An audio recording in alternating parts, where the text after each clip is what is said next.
Gentlemen, these suspenders aren't holding up some plastic ring. They're suspending reality. Welcome to MsMojo, and today we're looking back at the TV casts we couldn't get enough of and the reunions that let us relive the magic all over again. Thankful for the women that I know. Can't go 50-50 with no. Number 10, Law & Order Special Victims Unit, 77th Primetime Emmy Awards. Just roughly 2 weeks shy of the day SVU first hit screens in 1999, the cast reunited at the 2025 Emmys to present Outstanding Drama Series. We are your Law & Order dream team. Icons, veterans, survivors of so many rooftop chase scenes. And we're all here tonight with one clear mission. But before they could even get to the nominees, it turned into a full-on Mariska Hargitay appreciation party. Christopher Maloney, Ice-T, Tony Goldwyn, and S. Epatha Merkerson all lined up to sing her praises. Hargitay's Olivia Benson debuted almost 30 years ago, and now holds the record as TV's longest-running primetime drama character. Of course, she was the one to get everyone back on track. And don't let the compassion fool you. Olivia Benson will hug a victim and knock out a perp ball before lunch. All right. Everyone settle. That's enough. I love you all. I seriously do. But this isn't the Mariska Lifetime Achievement Roast. We also got a Gilmore Girls reunion that night. Even the Emmys were telling us that fall was on the way. 25 years ago, a show called Gilmore Girls premiered and apparently took the season of fall hostage. Number 9, Schitt's Creek, Dear Class of 2020. Once upon a time, Dan Levy wondered what would happen if all those rich reality TV families lost their wealth. And bam, Schitt's Creek was born. This one was a slow burn, but by the final season, they'd become must-see TV with quite a following. Now fast forward to 2020. The world has come to an abrupt halt, and that graduation ceremony you dreamed of feels anticlimactic online. We have been given the essential task of sending our preceptors. No, our teachers. That's what I said, thank you.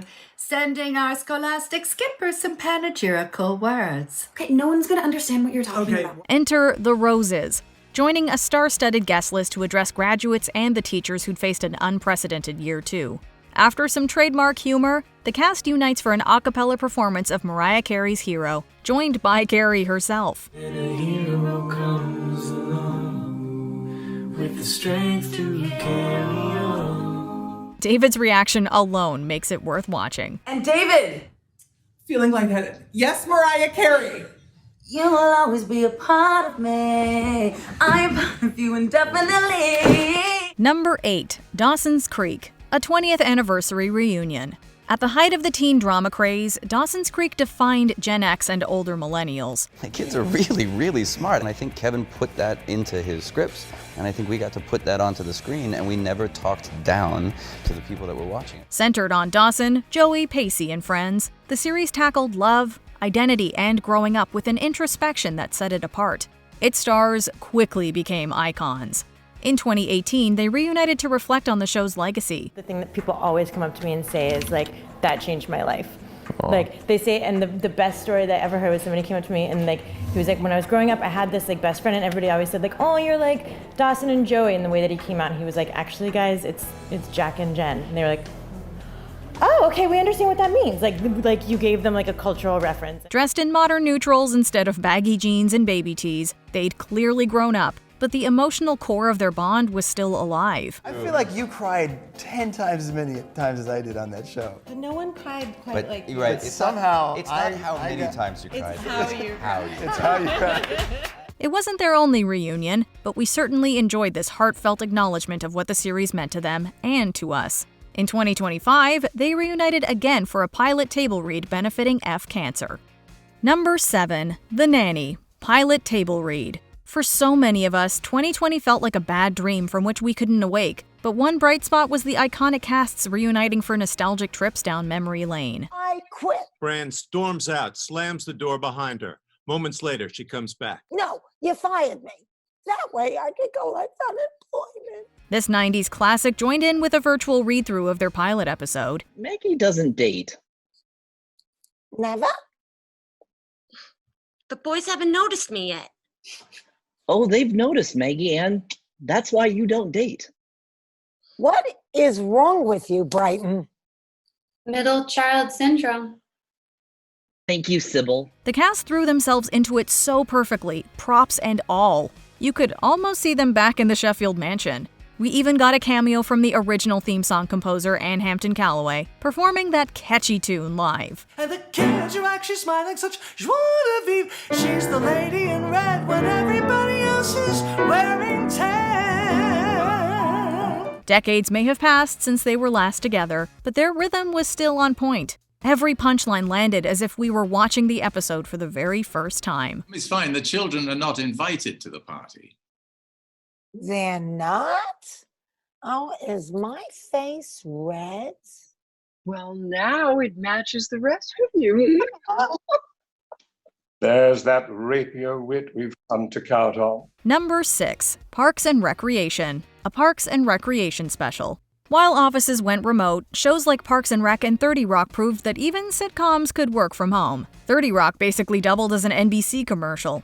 But Parks and Rec saw the gang snap back into sync, with Leslie naturally as the glue. This is the system. You got a better system? Yes, we talk far less than that. Of course, the real series finale featured a flash forward with some interesting predictions, but this certainly wasn't among them. Still, it was a joy to see that even a pandemic couldn't really dampen their spirits. Improvising with socially distanced setups, they were just as hilarious as ever. Actually, Andy, as I've explained to you several times, Anne has gone back to work as a nurse. So out of an abundance of caution, she is isolating in the southeast part of the house while the kids and I are in the northwest, aka the living room. It reminded us why the show's a comfort watch for many. Plus, they raised over $3 million for Feeding America in the process.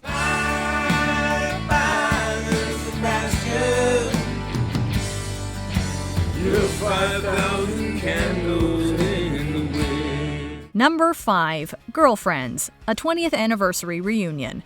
Before group chats and sharing memes, Girlfriends was the blueprint for modern friendship on TV. Funny, vulnerable, and way ahead of its time. I'm so glad that our show is finally getting the shine. Yeah. And that we are getting to feel all these 20 years later. Yes.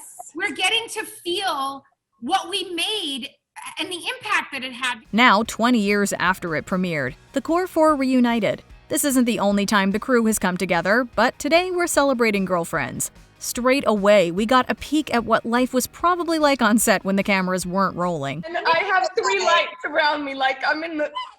We're all like, oh, hell yeah! The cast shared stories we never got to see or hear before, reminding us why we love the show so much. After all, this series was pretty groundbreaking for its time, hitting some pretty hard notes but always making us laugh. Honestly, this reunion was no different. We need this right now. Let's be very clear about it. We need this as Black women right now. We need it. But for women as well, but also too for the culture, man. Like I didn't know that it was gonna do what it did. And I'm just so grateful. Number 4, Community, table read and Q&A. When the term bottle episode was first coined, it almost felt like a prediction that one day we'd all be living our days like we were in one. Troy and Abed are in mourning. Seriously, will you guys please stop doing that? I couldn't believe you saying it in your eulogy. So uncomfortable. Yeah, I don't think the audience got that we were singing Morning with a U. Yeah, I'm pretty sure that wasn't... You were singing it with a U? Yeah. Turns out it also made perfect material for a remote table read. If cooperative polygraphy was one of your favorites, you are in for a treat. The whole gang returned, minus Pierce because, well, yeah. Guys, these questions are obviously designed to turn us against each other. We can beat Pierce at his game if we just own up to our mistakes and forgive each other. Mr. Winger, is it true you keep trophies of your sexual conquests? In a church, Britta? For shame. It's where Jesus gets his mail. We also love how this basically made Pedro Pascal a community star. Abed Nadir, did you know that you are insane and that nothing you said made any sense to me? Yes. Here's your After the table read, the cast did a Q&A, and it was absolutely everything we could have hoped for. At the time, it felt like the closest we'd get to Abed's 6 seasons and a movie prophecy, but watch this space. 6 seasons and a movie! Number 3, Lizzie McGuire, a virtual between a rock and a bra place table read. Remember when a Lizzie McGuire reboot seemed like it might actually happen? While we're still a little salty about how that ended, we did get a win. The cast reunited for a virtual table read of one of the show's most iconic episodes. We're going to the mall for school supplies. Repeat after me.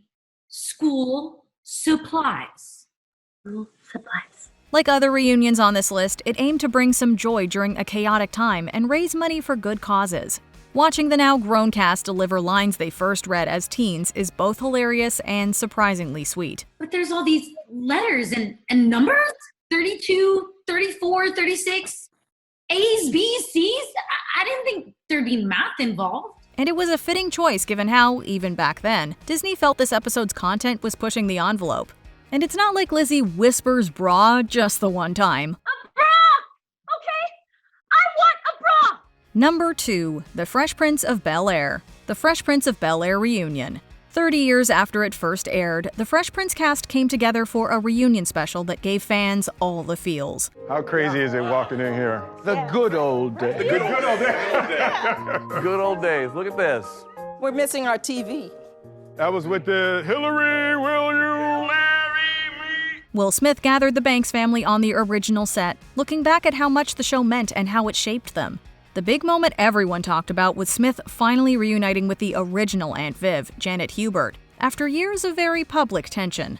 Watching them make peace was powerful. I could not do a 30-year celebration of this show and not celebrate you. The cast also took time to honor James Avery, our beloved Uncle Phil, with a moving tribute that showed how much love was behind the laughs.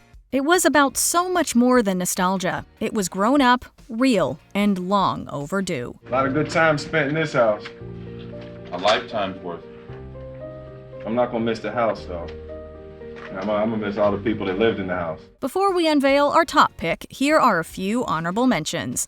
New Girl, voter registration PSA. Approved by Fawn Moscato and us, of course. Early, could be in person or by mail. Many Americans will be filling out their ballots from home. This is how you do it. Use black or blue ink. That's red, and you're embarrassing me. Sign your name as it appears on other government-issued documents. As long as it matches. Oh, it does. Happy Days. Happy Days 30th Anniversary Reunion. A reunion worthy of a Fonzie 2 thumbs up. There was something so magical about Henry and his character. It just became the Evel Knievel of his time. I mean, there's something, people wanted heroes and he was it. Glee, weakest link. The fact that this isn't a Glee episode is like an ice-cold slushie to the face. On Glee, life was easy. We sang, we danced. Some of us used the show as a springboard to stardom, and the rest of you are here tonight. Desperate Housewives. Hashtag stars in the house number 54, Desperate Housewives. What happens on Wisteria Lane doesn't stay on Wisteria Lane. The scene where Eva and I were talking about how beautiful we both were and what burden it was, and don't we understand what a pain it is to be beautiful, but we both understand each other. It was hilarious. Smash. Bombshell in concert. And what a smash it was.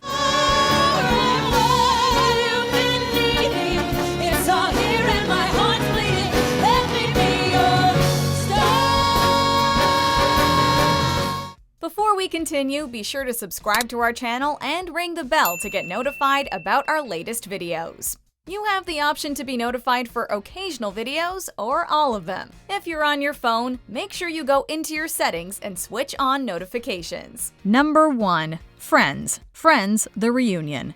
Ah, the one we'd all been waiting for. Could this reunion be any better? The categories are fears and pet peeves, ancient history, literature, and it's all relative.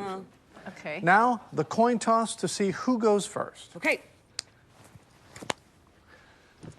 Okay, somebody call it this time. It wasn't a new episode, but honestly, it didn't need to be. Just seeing the original 6, older, emotional, and still so bonded, walking through the old set was enough to send fans into a full throwback frenzy. Monica looks at Joey. That's right, I stepped up. She's my friend and she needed help. If I had to, I'd pee on any one of you. They packed in guest stars, shared behind-the-scenes stories, kind of recreated that classic trivia quiz, and even did a table read. Chandler and Monica! Rachel sees what Phoebe is seeing. Oh my God, oh my God. Chandler and Monica! Oh my God, oh my God. Oh, my eyes! Every moment reminded us of the show's enduring impact, like it was Friends' The Greatest Hits. Could he be wearing any more clothes?